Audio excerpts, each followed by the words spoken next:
Inside the Birds is back. What's going on, everybody? It's Geoff, Mosher, and Adam Caplan here to recap yet another Eagles loss. This time there's some intrigue to it as we see our first extended action for Jalen Hurts, which we had a feeling was coming, but the Eagles nonetheless lose to the Green Bay Packers in Lambeau. And 4 straight losses, and it's getting, more and more difficult by the week to see any positives of what's going on with this team. So we're going to talk all about that. We'll get into some of the changes we saw. We'll get into the defense, get into everything. Adam, really quickly before we do that, it was announced while we were watching the game, during the game, from some friends of ours at the Philadelphia Daily News and Inquirer that John Smallwood, the longtime Inquirer columnist, had passed away. He had been battling an illness for quite a while. You knew him. I knew him. He was a great human being. Whether or not you agreed with what he was writing, it didn't matter. I thought he was very fair, and I thought he was just a really nice guy to be around, and he's going to be missed. Kind guy, John. I don't know how many times we did Daily News Live together back on when it was Comcast Sportsnet, which is now NBC Sports Philly. Longtime columnist. I mean, he could be tough on the Philadelphia sports teams. He didn't spare anybody, but that's what we respected about him. He just thought, he's very thoughtful and great dude, really good guy, very supportive. Always loved doing it. The late Phil Jasner, all of the great writers that we were fortunate, Geoff, to do television with, or you've written with over your career. And John was a great dude. I just remember. I mean, I could see him right in front of me right now, man. It's tough. I mean, it's I agree. It's a hard deal, tough. man. It's tough. So we wish the best for John's family and the people at the Inquirer and the Daily News, many of whom are our friends. As we move along, a lot of the things that we discussed on the pregame show, yourself, myself, Trey Thomas, about protection, Greg Cosell talking about the difficulty of the matchups that Devontae Adams would present. All of these things kind of came to fruition as we saw an Eagles team that just didn't have enough offensively to keep pace with the Packers. We knew you were going to have to score upward of 25 to 35 points to beat the team. They did not. You knew you were going to have to play defense from start to finish. Even if you were playing well, and they had some stretches where they played well, you have to defend every single second that you're playing Aaron Rodgers, and they were unable to do that either. And, well, the Eagles are now, 3-8-1 here, and, there's a lot as we take an aerial view, like I do with you all the time on this podcast, the postgame pod. There'll be a lot of talk this week, naturally, about the benching of Carson Wentz, Jalen Hurts coming in. I think you made a good point off the air, though. Even with the substitutions, it's not like, and although he did throw a touchdown, Jalen Hurts, I thought, again, for the first 2 quarters, what you saw offensively wasn't any different. I'm really surprised that there was not more emphasis on real – you saw how the Packers can throw short stuff really easily, and they take what the defense gives, and it's there. A true West Coast style of short stuff to get the ball out of Carson Wentz's hands. But having said that, Adam, at this point, I don't even know if that's the answer. I mean, we've talked about Carson. Carson was broken. He needs to be fixed, and you saw that. I mean, he's just rebuilt. He needs to be rebuilt, and it's not going to happen during the season. It have to be in an off season with whoever's coaching him.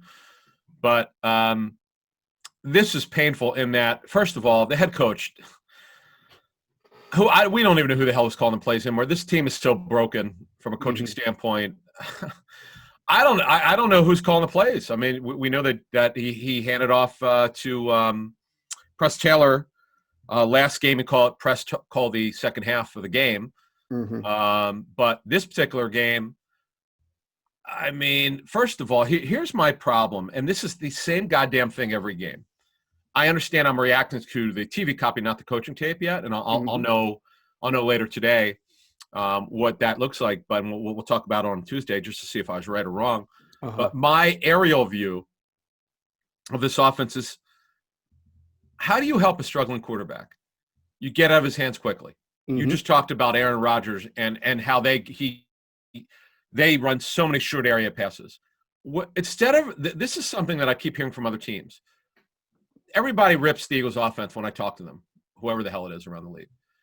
too simplistic, not detailed on their routes and their route combinations. Another thing that bothers me, why does everything got to be vertical? 3 verts, 4 verts. Where are the crossers? Everything in. Get the ball out of the quarterback's hands. He's struggling mightily. Okay. Right. You almost have to overdo it with your breaking and time patterns and short. Get the hell out of his hands. Yeah, I agree with you. Oh, I agree. Now, as for the quarterback replacement, we thought it might happen last week. As I said in last week's podcast, the game was close. I mean, Carson threw a touchdown before half, then he came out in the third quarter. Should have had another score. They screwed up that screen, kicked the field goal, but they started to whittle away, and it was never really out of hand. This game was getting out of hand. I mean, they were down at halftime. I don't remember the exact score. I'll check it in a second. But then I think Green Bay, they're down 14-3. Then Green Bay scores on its opening possession of the third quarter to go up 20-3. So at that point, you've only got 3 points. You're down by 17, and you're on the road against the Packers, who are, to me right now, they're showing you they're every bit the contender for the NFC as anybody else is. So at that point, Doug goes to Jalen Hurts and makes the switch. I personally believe, and I think you've said it this way, and I'm going to agree with you because I think you're still on that same wavelength, and you can correct me if I'm wrong. I believe that you go back to Carson Wentz next week against the Saints. That the whole no.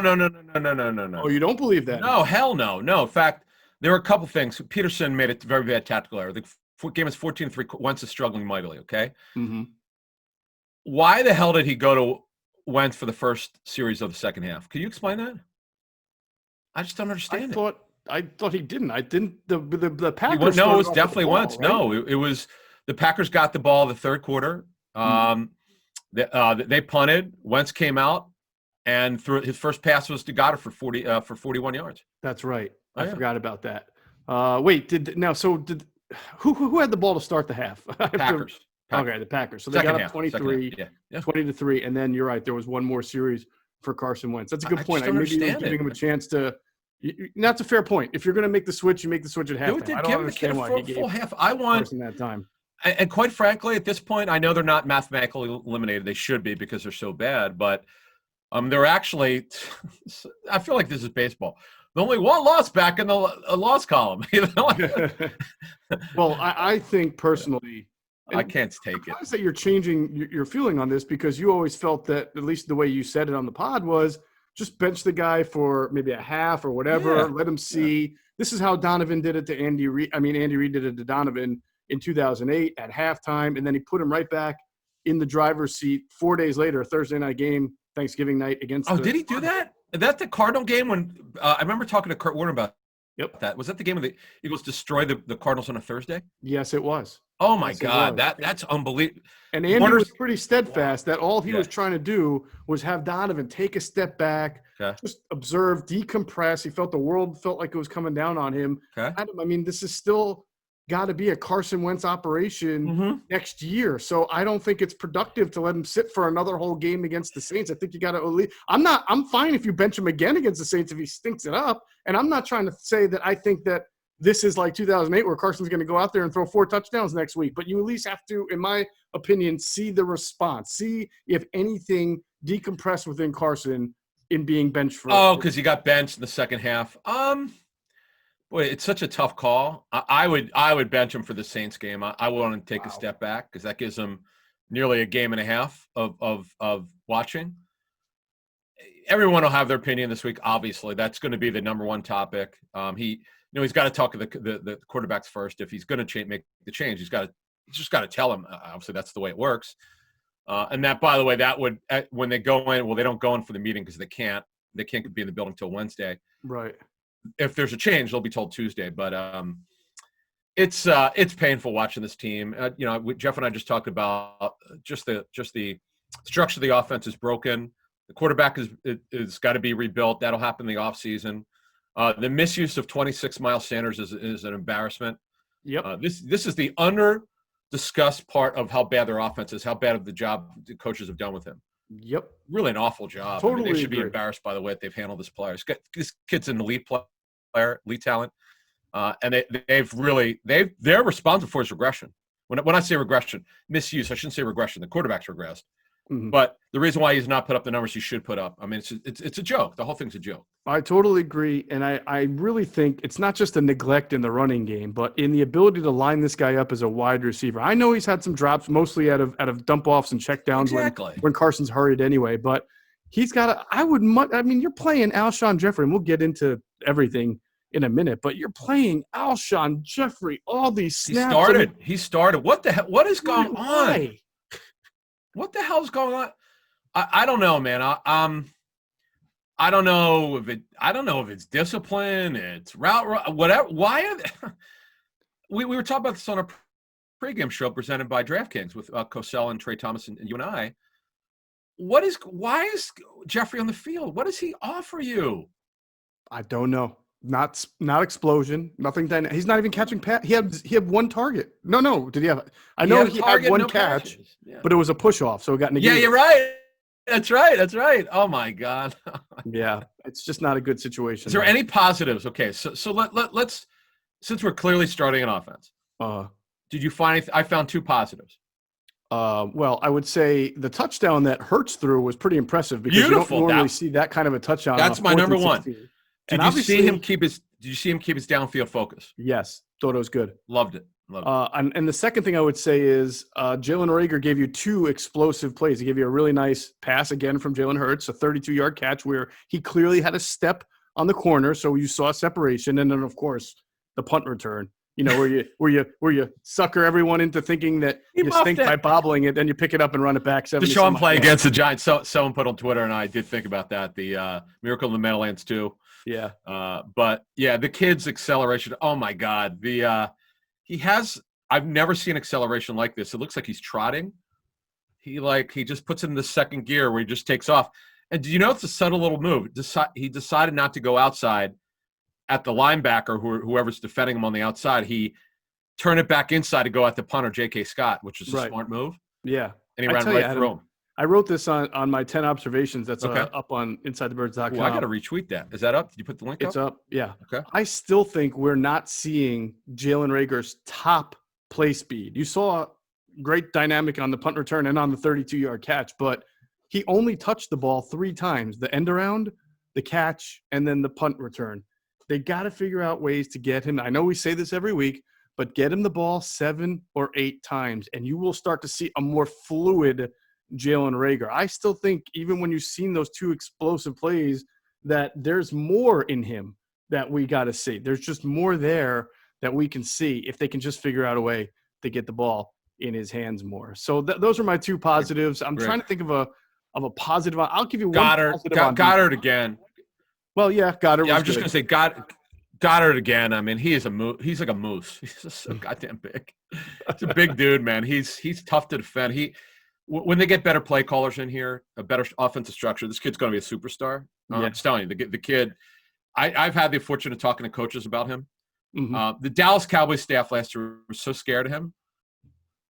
Because you know how coaches, Geoff, when you talk to them, they only go by number. They go 88 is a monster. We hate him. Right. And I would laugh. I'm like, explain why. What do you see? I said he's too bad. He's too damn big. He moves really well, deceptively well for his size, and he's so long. And plus, he's a dual threat because he's such a good blocker. Mm-hmm. I just feel like you got to move this guy, and I know their offensive line's a problem, but getting back to that before we get to the defense, Geoff, part of the issue is that you feel like you got to keep him in line because to block, but because they're having the receivers run such long routes and not doing in breakers, Wentz holds on the football and it kind of discombobulates the offense. Mm-hmm. So that's that. Quite frankly, when you do that, I know there's an outlet. It's usually the running back, but Goddard has got to be that guy. Ertz has got to be that guy for the rest of the season. Mm-hmm. You got to, if it's going to be Hurts whoever it's going to be, whether it's Hurts or Wentz, you've got to run. They got to have a lot of shallow routes. Just get it the hell out of the quarterback's hands. Get it in 2nd and 5. Right. Just stop with the vertical routes. Man, it ain't working. No doubt about it. All right, we're about to get into all points of the game, all the position groups. First, I'm going to tell people like we tell people all the time, go check out our friends at PHLSportsNation.com. They're enhancing the fans' experience with their coverage of the Eagles, the Sixers, the Flyers, the Phillies, and even the Union. You can find them on Twitter at PHL Sports Nation. And we'll pause real quick for another word from our great sponsors, including our friends at Sky Motor Cars. All right, Adam, we got into some of the offense. I'm still surprised that we don't see eye to eye here on the QB situation. You would start Jalen Hurts against this juggernaut coming up here. I know the Saints are – yeah, the Saints have a great defense, man. But you know what? The quarterback's got to take a step back. Carson Wentz has got to take a step back. He's got to see it from a different view, get clear eyes, as they say. Even come in pissed off that he got benched, that kind of thing. Yeah. And you make a really good point. He obviously should have been insulted enough that he got pulled in this past game. I just don't know, man. I'm to the point where I want to see Hurts out there. Just get an evaluation on him. That's the positive of all this, is at least you can get an evaluation on him for the rest of the season. Well, it is interesting that Doug Pederson did not commit to anything. I believe after the game, he basically said he's just got to get through Sunday and see what happens. And I don't know if the whole COVID thing and how guys don't meet on Monday and Tuesday the same way that they do will have any impact on this decision. But I will be very, very curious to see what Doug Pederson does if he decides that he just needs to go with Jalen, and then what happens after that? I mean, do you go back to Carson the following week if Jalen doesn't play well? I'd rather not set this on again, off again precedent. Yeah, I hear you. Give Carson a second chance, see how it works, and then. But you just said it. Give him a second chance based on what? What has he done to earn it? Yeah, I mean that's fair. I mean Donovan was far more accomplished when he got to go. I mean the being talented doesn't get you anywhere. You got to perform. Yeah. The specialness of Wentz is gone. He's a bottom 10 quarterback. You could say bottom 5. That's the sacks. He didn't turn it over. That was a good thing. I mean, that's a positive. I mean, and that's why they were only down 14-3.5. But he didn't see it. He didn't see the rush. He held on the ball too long. Coaches are not helping him out with routes. Route combinations are terrible. This is not me speaking. These are other teams telling me. Right. They know more than I do, and I'm like, okay, you seem to. It's like every team they say in their own way. They don't say exactly the same way, but they think the offense is too simplistic. Mm-hmm. But again, whoever the quarterback is, help your quarterback get it out of his hands. And just to talk about Hurts, I love that touchdown throw he made. He could have easily just run and try to get 5 yards, and what young quarterbacks do because they don't go through the process, but. I mean, that was a Mahomes-type play, man, in that he kept his eyes downfield. He created space to throw the football. That's high-level quarterback play, and throw the ball downfield with his eyes. Beautiful. Good job. Yeah, it was. Great catch by Greg Ward, by the way. I just want to say that I feel like that and look, it's been a year long of inconsistent messaging from everyone, so I guess it would be par for the course. But I do see some irregularity in putting Alshon Jeffery on the field, putting Jason Peters, and then taking Carson off and saying you don't deserve a second chance. These guys are veterans too, and they're high paid, and they're doing nothing for the team. And Jason's coming out as he normally does, and they're going to be jogged out there in the first series again. As long as they're healthy against the Saints. So I get that there's different situations here, but just the idea of like Carson doesn't deserve a second shot while these guys do. I mean, listen to me. What if you're a veteran, okay? What if you're a veteran in this locker room and your quarterback continues to struggle? Are you going to accept it that, okay, it should just be Carson, or do you want to see the young kid get in and give the team a spark? If I'm a veteran, I'm like, let's go with the young kid. What do we have to lose right now? We're not technically eliminated. We need a win. We could use a better athlete at this point. Hurts who can move better. Right. And he helps our line that's struggling because Carson is headed for a team record in sacks. You know what? You can win me on the health argument if you just say, look, we need someone who can run around a little bit better and get away from these sacks. And Carson's taken too many hits. And if he really is our future, we need to kind of put him in bubble wrap now and save him so that we can rebuild him. I can understand that a little bit. I wouldn't go that far. I know that's not the only reason, but it's a good one. Yeah, I just wouldn't go that far that I'm going to sit him the rest of the season. He needs to take a step back is really the way I see it. And I don't think there's even a debate. I mean, this to me, it's a painful but easy call. It has to happen. He has to be benched for this game. I understand the Saints have a terrific defense, really one of the most underrated defenses of the National Football League. They're terrific. Yeah. But I'm not even worried about the opponent here. I'm worried about the quarterback, and he needs to take a seat. It's kind of where that's the way I see it. All right. God, I want to, the Saints record with their backup quarterbacks over the last few years has to be like impeccable. I know Bridgewater, I think, was undefeated last year. Pretty good schedule here, though. It's like Atlanta under 500, Denver under 500. Who did he beat the first game? Taysom Hill? I forgot who they beat, but it was surprising. It's 2-0, right? Or is it 3-0 now? 3-0. I'll have to go check. Well, that's still pretty definitely 3-0 because Breeze is eligible to come back next week. So right. And it was it 5-0 last year with Bridgewater? Sounds right. Well, yeah, Teddy's a heck of a quarter. Yeah, that's a pretty damn good. But yeah, you're right, man. It's they beat they beat Atlanta twice. Yeah, they beat them the first time. Yeah, that's right. That's right. I agree with you. I thought Miles Sanders ran the ball well. I think he's ran the ball well all year long. Some people think he's having a disappointing year. We talked about this on the pregame show. I don't know what they're talking about. I mean, the drops aren't good, and the fumble against Cleveland, not good. But, I mean, if the guy had as many touches as most running backs are getting, I think he would be far more good than bad. Oh, yeah. Oh, yeah. And by the way, did you see Jordan Howard's first run? Woo. Yeah.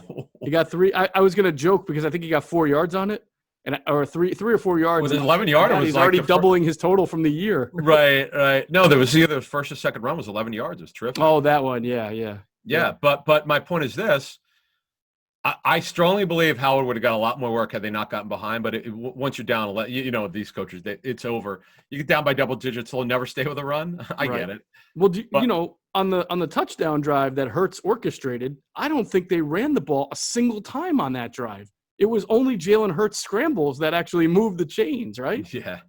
I couldn't believe it. I'm like, I understand you're down, but you also have a new quarterback in. You think you try to give him a little protection, set up maybe a 3rd and short for him to pass out of, and no, just Doug going to go pass the ball every single time. I mean, he was acting like the score was 41-2 at that point. I understand. Well, look, when you're down 23, I got no problem with it, but I just think overall this quarterback and the head coach it's just not working for either one of the guys, unfortunately. And they made Aaron Rodgers look like he usually looks, like a superstar for 3 quarters. Yep. Yeah. I give the defense credit. They hung in there. Maddox's knee injury does not look good, by the way. We'll see what it. Yeah, we'll have to find out about that. Just watching I replayed it like 3 or 4 times. Like he took a bad step. Oh, that didn't look good. Slay hurt his calf again, and Peters left. I mean, they're just a train wreck. I mean, can you imagine if they have to start Michael Jacquet and Nicole Roby-Coleman on the outside against the Saints next week? Oh, Michael Thomas, Trayvon Smith, Michael Thomas. Oh, and who's the guy? Emmanuel Sanders. I mean, that's just tough all around. Zach Ertz made his return.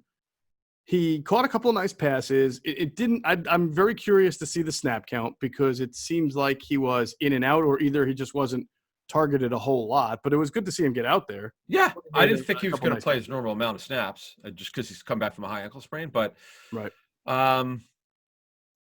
Greg Ward had a really beautiful catch. In fact, he had one on the sideline. It was the ball's thrown too high from Rager, and he caught it, but he was out of bounds. Right. But his effort was terrific. They missed Hightower, threw it high to him. Fulgham, I've given up this one for the season. This is par for the course, by the way. And he dropped one on one of those last drives. Should have had it. You're right. It was a nice throw from Hurts. Absolutely. That was right. He got to catch it. You're absolutely right. But just getting back to his absence in the offense, this is par for the course. Correct me if I'm wrong. In 2016, it was just that it was Doug's first year. Mm-hmm. They thought, I know talking to the Eagles, they thought the roster was better than the record would indicate. And the pressure was kind of on the coaching staff to get this thing going the second year. And obviously we know they did in a major way, but as big as it gets. But I said this last week, and I admitted I was wrong. I thought the team was a 9 or 10 win team on paper. And it's obviously they're going to have a losing record. They've clinched a losing record this year. They cannot have a winning record. The best they can do is 7-8-1. Right. Where did we go wrong with this football team? Well, a quarterback, it's one. Quarterback's one. I mean, you can't use injuries as an excuse, but they certainly were behind the 8 ball from an injury standpoint compared to the teams that they were playing for the first 6-7 weeks, especially on the offensive line. I think that really hurt them. Too old? Any team. Too old? Well, too old, and then some of the injuries just happened. Like Lane Johnson's not old, but I mean, clearly the ankle was going to bother him all year long. Brandon Brooks tore his ACL. Tore his Achilles. They thought Jason Peters was going to handle that spot, and Andre Dillard was going to be the left tackle. You lose Andre Dillard. but we can't pretend that there weren't question marks anyway around all that. I mean, we always talk about the draft. You know, up until this game, you weren't really getting much from Jalen Hurts. You're getting nothing from Arcega-Whiteside, who was a second-round pick last year. You're obviously getting nothing from Dillard, who's injured. You're getting nothing from Davion Taylor, who's a third-round pick. I mean, that hurts you. I mean, you put guys like Jeremy, just picking, right? Jeremy Chin, or if last year you had taken – I'm trying to think. There were a couple of good safeties and linebackers there in the second round instead of Arcega-Whiteside. You could play that game. Or if you took somebody like Metcalf or McLaurin or whatever, I mean, it might have been better. But, you know, we couldn't have seen the Carson Wentz regression. Exactly. I mean, I suppose if you told me he was getting sacked on average, 4 times a game, then maybe I would say, oh, if that's going to be the case, yeah, you're going to see some quarterback regression. The linebackers, you know, you saw Tunyon kind of victimize Alex Singleton on that touchdown. I thought Edwards, before he left, kind of also didn't get deep enough drop on one of those passes from Wentz to Tunyon on the left side. So I don't know. I mean, you're right. You and I thought the Eagles were about a 9 or a 10 win type team, and their depth wasn't as good as it was in years past. And clearly it got tested with the injuries and then the Carson regression. And I think the schedule is really tough too, to be honest with you. When you have to play Seattle and then Green Bay and then New Orleans and then Arizona, that's why we were saying earlier on, you got to start off really well in these first 5 or 6 games. Where the schedule's better. Yeah, the schedule's so much better. And I remember when you and I were doing our show months ago, and oh boy, this schedule looks damn good. Oh, they got Dallas stinks. This team, that team, Giants, Bengals. Yeah, exactly right. Cincinnati stinks. They tied them. And then, oh boy, they got a death trap for 4 games. They better have a winning record by then, but if you know worse than 500, oops. Right. Remember, the Rams didn't make the playoffs last year. I don't think people were undecided on whether they were going to be a pretty good team. They got rid of Gurley or if they were going to regress. Yeah. That was a game where you thought it's at least 50-50. I think it was at the Link. So you thought you should win. They got embarrassed in that game. So it's been a downward spiral. So there's, as you just mentioned, there's been a lot of things. It's not just I didn't think the offensive coaching would be this bad. I mean, I kind of bought the offseason plan with all these new coaches, okay? And I understand they didn't have access to the players on the field in the offseason. I get all that. But guess what, folks? Every other team had the same issue. Right. They were supposed to have an advantage in at least having the same quarterback, same coach, same defensive coordinator. Yeah.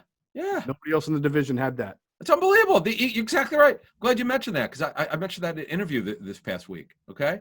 The only staff to return, the only head coach to return is Doug Pederson. Right. That's why I picked Eagles to win the division easily, I thought. I'm using logic, for Christ's sake. Can't use logic with this football team. Nothing makes sense that just when you think the head coach will get it, he doesn't. He does the exact opposite of what you expect. Yeah. It's bizarre. Right? Bizarro world? Isn't that a Seinfeldism? Bizarro? Yeah, exactly. I was just thinking about that. You're the exact opposite of every man. George's date, his girlfriend. Right. And by the way, that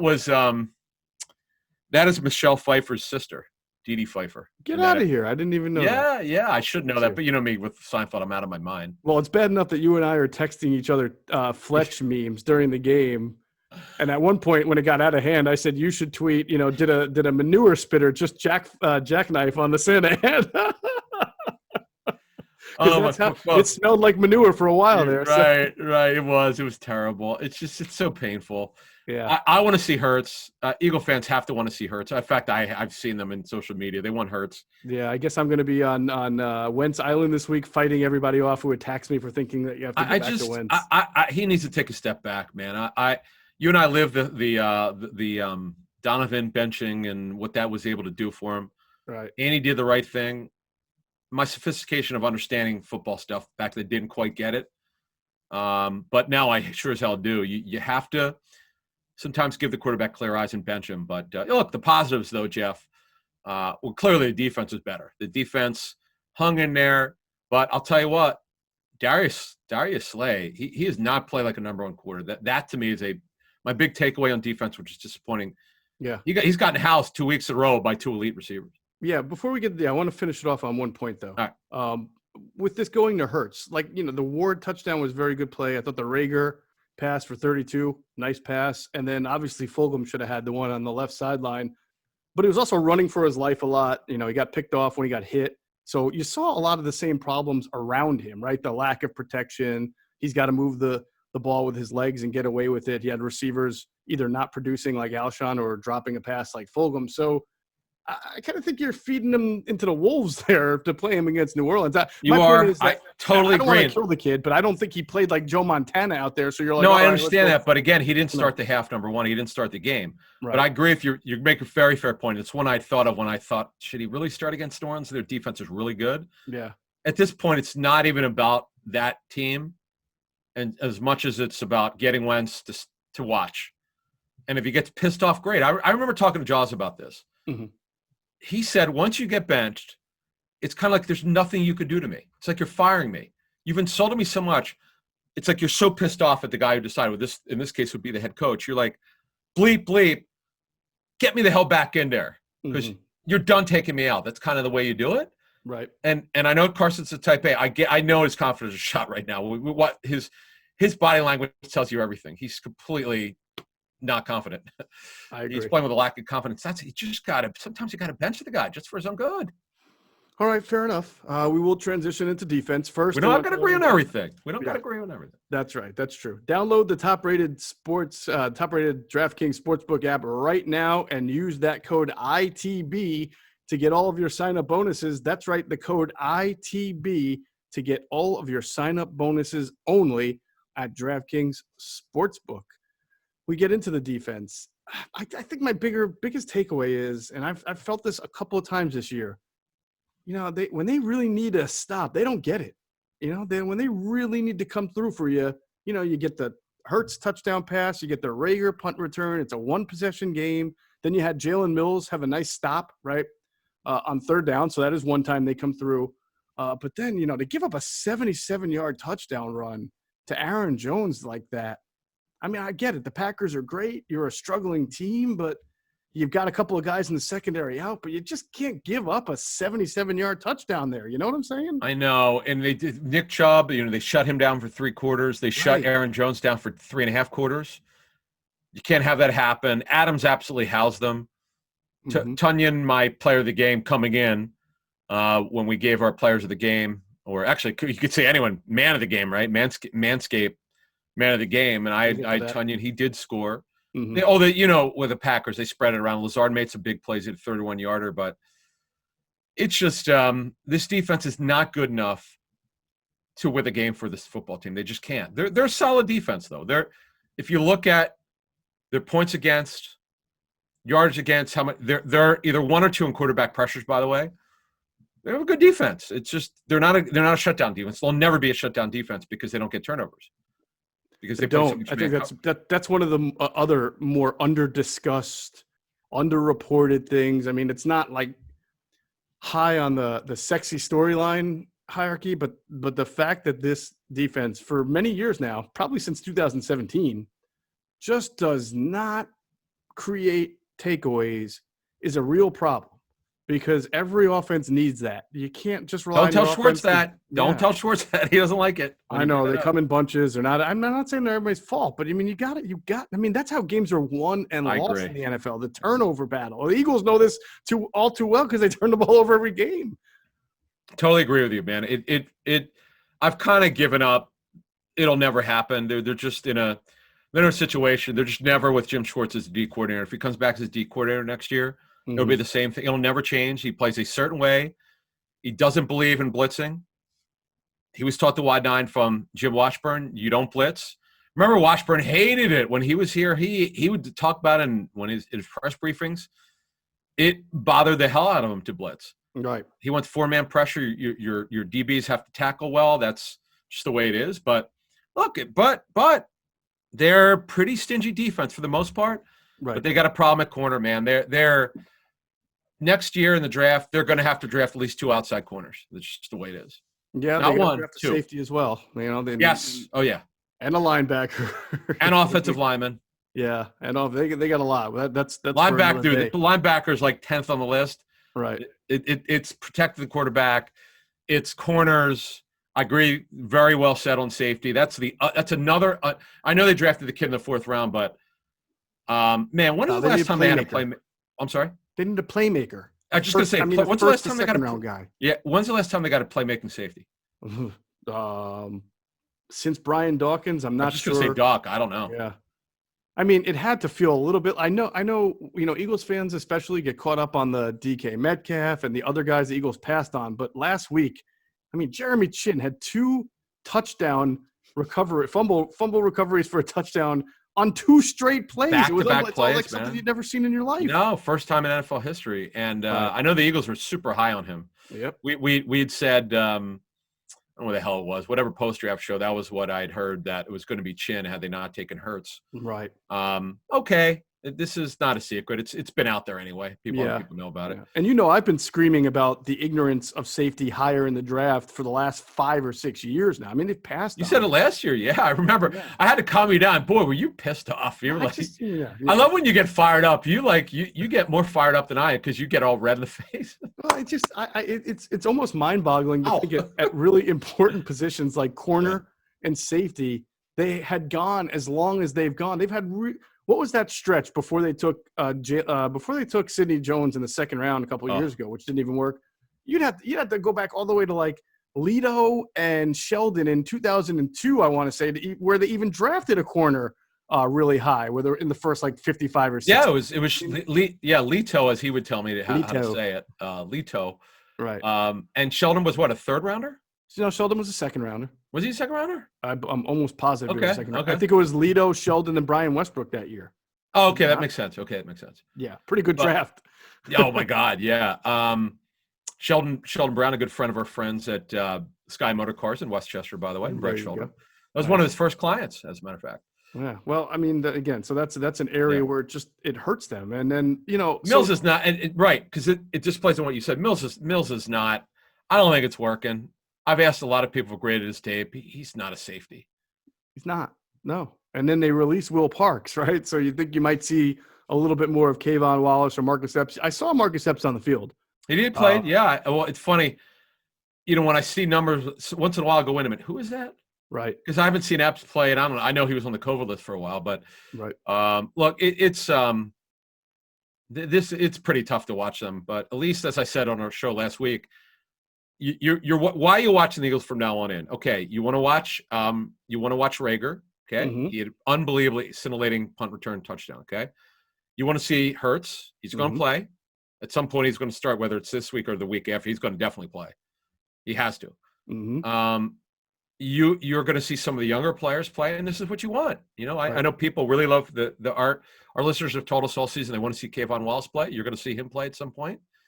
You can see Michael Jacquet, whatever the hell I say his name. He's going to have to play. So some of the younger kids are going to play. You're going to see some really good football teams. You're going to see the dynamic quarterback in Arizona, Kyler Murray. You're going to see I love to see the kid, the quarterback, Taysom Hill. I'd love to see him play. That'd be fun to see what Jim Schwartz does against him. So look, there's plenty of reasons to watch, but the coaches they got to get themselves together. This has been a tough season for the coaches on offense. Yeah. And by the way, the Giants got a big win out in Seattle. How about that? Over the Seahawks. So they start to take command a little bit here in the division. Washington will play Pittsburgh on Monday night, right? Tonight? Yep. That's an interesting game because I have a good feeling about Washington kind of pulling that off. We'll see what happens. Only because I feel like the law of averages is going to catch up to Pittsburgh. They're going to lose a game. They've had to kind of rearrange their schedule, and Washington seems to be playing well. But we'll see. It seems like it feels like it's going to be a Washington and New York. Who would have thought that going into the year? Everybody would have said it's going to either be Eagles or Dallas, maybe even until the final week. Eagles, Dallas, Eagles, Dallas, Eagles, Dallas, and it's going to wind up being between New York and Washington. Isn't it amazing? Right. Isn't it amazing? Prescott gets hurt. If you watched, I don't know if you've watched Ezekiel Elliott. For the most part, he's been awful. He just doesn't look like the same player. No juice at all. Right. Looks almost defeated sometimes. Not a lot of energy. He's only had one 100-yard game. Certainly no more than 2. Right. And he looks like a different player without a quarterback. Their offense obviously is not as good. They've had major offensive line issues. The right and left tackle are out for the season. Their defense is horrendous. They get housed at home by Antonio Gibson. I love watching Washington's front seven. Dude, let me tell you something.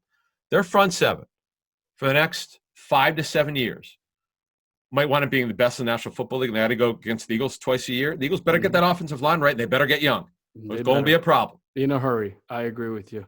All right, we're going to get to our Manscaped man of the game. First, I want everybody to remember, we know 2020 is a little nuts, but that doesn't mean you should disregard your nuts, no matter what size or shape they are. In fact, Manscaped's on a mission to take care of your manhood with their below-the-waist grooming and hygiene products. And, of course, they just released their products in the UK, Canada, and Australia, the land out under.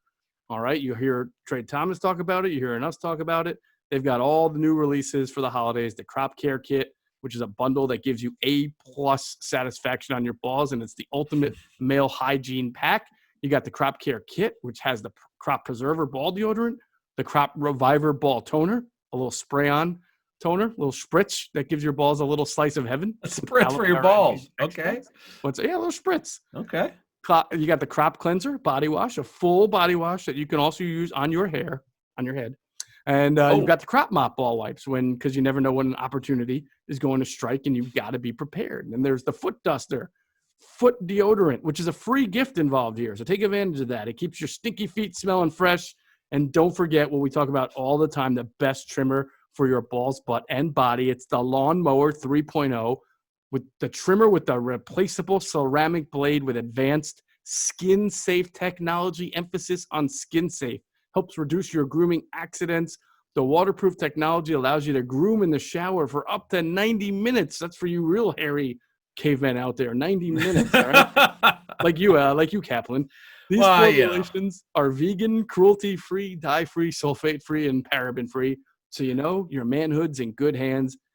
So you might as well invest in the Crop Care Kit right now to make your balls elite. And you can get 20% off and free shipping at manscaped.com using the promo code ITB. Listen, holidays, take advantage. You need the free shipping. You need the 20% off. You're spending a lot of money. So get yourself a great discount at Manscaped. Use that code ITB. Take care of those beautiful balls of yours, right? And go to their website, hit a few buttons, and change your life forever. 20% off and free shipping at manscaped.com using that promo code ITB. All right, Adam. Once again, we will pick Manscaped Man of the Game, and it probably will not be anybody from the Eagles. Who do you have as your Manscaped Man? Oh, this is easy. Layup here. Aaron Rodgers. I mean, for 3 quarters. What happens when a team has a big lead sometimes, they just are in cruise control. But quick draw McGraw, man. It's just the best way to negate a pass rush is get out of your hands quickly, and boy, did he do that. He was incredible. Right. The off-schedule throws, you wouldn't teach people to throw the ball like he does, but he's used to it. It's called, the term is he gets in balance somehow. Mm-hmm. He goes like this, but it's called a throwing plane. It gets there. And he was just a passer rating 128.9. This guy was marvelous, and he's clearly my Manscaped Man of the Game. All right. Well, I'll tell you, Adam, I said this on the pregame show, right? I mean, I'm old enough to have seen almost all of the great quarterbacks that played. I did not I didn't see the Packers' great quarterback, of course, Bart Starr. Yeah. I'm not old enough to have seen Frank Gifford. I didn't see trying to think of the Roger Staubach, but I've seen the Marinos, I've seen Young, I've seen Montana, I've seen Elway. I still think and I've of course seen Tom Brady, and Tom Brady will go down as the best. I understand the record says everything, but when you create a checklist of perfect quarterbacks, I don't know that I've ever seen a quarterback check everything off more than Aaron Rodgers. It's almost like if God wanted to create a perfect quarterback physically, from your physical, forget the record or anything like that, just for what this person can do, it is Aaron Rodgers. And he's having maybe the best year of his career, and he's 36, 37. I mean, it's almost like, it's funny. We talk about the drafting of Jalen Hurts in the second round and what that might have done to Carson's confidence, but I don't know if their drafting of I can't think of the kid's name from Utah State. Oh, Jordan Love. Yeah. Jordan Love, thank you. Boy, the Eagles really liked him, by the way. Yeah. Well, maybe it lit a fire under it. Maybe it's just the second year of Matt LaFleur's offense, but the man is on a mission, and he looks good on that mission. Oh, he's still on pace for about 48 touchdown passes, which is just ridiculous because they were so conservative last year. That's what I'd hear from other teams. And right, he's also in the second year of this offense. He's very comfortable in it. Right. And they're in simpatico. They're really good. Their problem is on defense. They're too soft on defense. Sure. They're going to have to outscore everybody, which is possible. You know, the Chiefs did it last year. Oh, I'll tell you what, man. I think you said on the pregame show, can you imagine them against Kansas City in the Super Bowl? Oh man, I think we're headed that way. And like I said on the pregame show, whatever the total is, I'll take the over. Exactly. Although the Saints defense is no joke, folks. Wait till you see this thing. Yeah, but you know what? For whatever reason, Adam, and I don't know. For whatever reason, the Saints have been not the same team, but a variation of the same team each year for the last 3 years, and they get to the playoffs, and I feel like they get exposed. Their offense gets exposed. Well, what happened last year is Mike Zimmer put a different defense in the first round of the playoffs.